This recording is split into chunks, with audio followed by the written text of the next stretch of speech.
नमः सकलेभ्यः संस्कृतप्रियेभ्यः संस्कृतपाठशालायाः एतस्यां कक्षायां स्वागतमस्ति सर्वेषाम्। अहमस्मि एषः नारायणदत्तमिश्रः। संस्कृत की कक्षा में इन दिनों आप संख्याओं के साधारण और पूर्णार्थक स्वरूपों के बारे में जान रहे हैं और साथ ही कर रहे हैं संख्याओं के इन स्वरूपों के साथ कुछ वाक्यों का अभ्यास भी। तो आज इस क्रम को आगे बढ़ाते हुए संख्या 9 के संस्कृत स्वरूप पर और विशेष रूप से उसके पूर्णार्थक स्वरूप के बारे में अच्छे तरीके से जान लेते हैं। संख्या 9 के लिए संस्कृत में हम साधारण रूप से कहते हैं नव, यह आप जान ही चुके हैं। साथ ही यह भी कि संस्कृत में 3 या उससे अधिक की संख्या को हम बहुवचन कहा करते हैं। साधारण रूप से संसार की अधिकतर भाषाओं में 2 इस संख्या को भी बहुवचन मान लिया जाता है।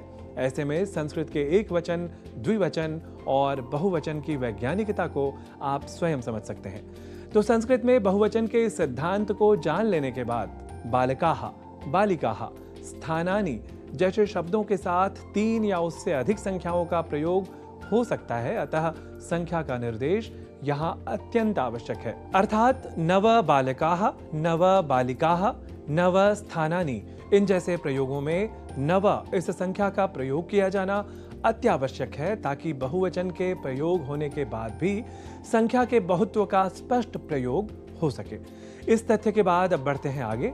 यदि संख्या 9 की पूर्णार्थकता बतानी हो तो हम पुल्लिंग, स्त्रीलिंग और नपुंसक लिंग के भेदों के साथ कुछ यूं कहेंगे। जैसे 9 की पूर्णार्थकता को हम हिंदी में कहा करते हैं नवा या नवी, जिसे संस्कृत में कहेंगे पुल्लिंग में नवमः, स्त्रीलिंग में नवमी और नपुंसक लिंग में नवमम। यहां ध्यान रखना है कि नवमी के स्थान पर गलती से प्रथमा आदि की तरह नवमा यह प्रयोग नहीं करना है। तो आइए 9 इस संख्या के पूर्णार्थक स्वरूपों का पुल्लिंग, स्त्रीलिंग और नपुंसक लिंग के क्रम से वाक्यों द्वारा अब कर लेते हैं अभ्यास। हम हिंदी में पहले नौवां इस अर्थ के साथ पुल्लिंग में वाक्य प्रयोग देख लेते हैं। भारत के 9वें राष्ट्रपति डॉक्टर शंकर दयाल शर्मा थे। इसे संस्कृत में कहेंगे भारतस्य नवमः राष्ट्रपतिः डॉक्टर शंकर दयाल शर्मा इत्यसौ आसीत्। अब पुल्लिंग में ही दूसरा उदाहरण देख लेते हैं। पंक्ति में बैठा नवा लड़का रमेश है।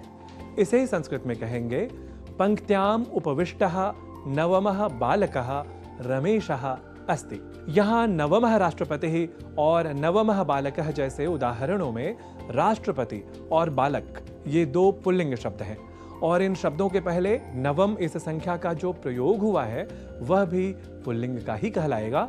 यह हमें विशेष रूप से ध्यान में रखना है। अब बढ़ते हैं आगे और 9 इस संख्या के पूर्णार्थक स्वरूपों के प्रयोग के क्रम में स्त्रीलिंग नवमी शब्द द्वारा कर लेते हैं अब वाक्यों का अभ्यास। वाक्य पहले हिंदी में ले लेते हैं। भारतीय संविधान की 9वीं अनुसूची पढ़नी चाहिए। इसे संस्कृत में कहेंगे भारतीय संविधानस्य 9वीं अनुसूची पठनीया। राधा को वह 9वीं माला ही पसंद है।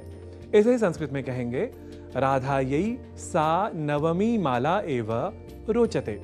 यहाँ 9वीं अनुसूची और 9वीं माला जैसे उदाहरणों में अनुसूची और माला ये 2 स्त्रीलिंग शब्द हैं और इन शब्दों के पहले नवमी इस संख्या का जो प्रयोग हुआ है वह भी स्त्रीलिंग का कहलाएगा। यह हमें विशेष रूप से ध्यान में रखना है। अब बढ़ते हैं आगे और 9 इस संख्या के पूर्णार्थक स्वरूपों के प्रयोग के क्रम में नपुंसक लिंग नवमम शब्द द्वारा कर लेते हैं अब वाक्यों का अभ्यास। वाक्य पहले हिंदी में लेते हैं। जनसंख्या की दृष्टि से रूस का स्थान 9वां है। इसके लिए संस्कृत वाक्य कुछ यूं होगा। जनसंख्यायाः दृष्ट्या रशिया देशस्य स्थानम 9वम अस्ति। वहां दिखाए गए 10 कपड़ों में 9वां कपड़ा खराब है। इसके लिए संस्कृत वाक्य कुछ यूं होगा। तत्र प्रदर्शितेषु 10 वस्त्रेषु 9वम वस्त्रम असमीचीनम अस्ति। यहाँ 9वम स्थानम और 9वम वस्त्रम जैसे उदाहरणों में स्थानम और वस्त्रम ये 2 नपुंसक लिंग शब्द हैं और इन शब्दों के पहले नवमम इस संख्या का जो प्रयोग हुआ है वह भी नपुंसक लिंग का ही कहलाएगा। यह आप सभी को बहुत आसानी से समझ आ ही गया होगा। तो आज आप सभी संख्या 9 के पूर्णार्थक शब्दों के संस्कृत स्वरूप से हुए परिचित।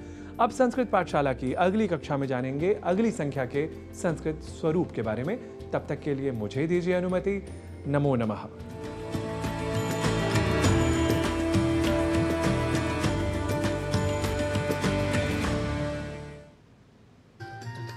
जीवन में सुख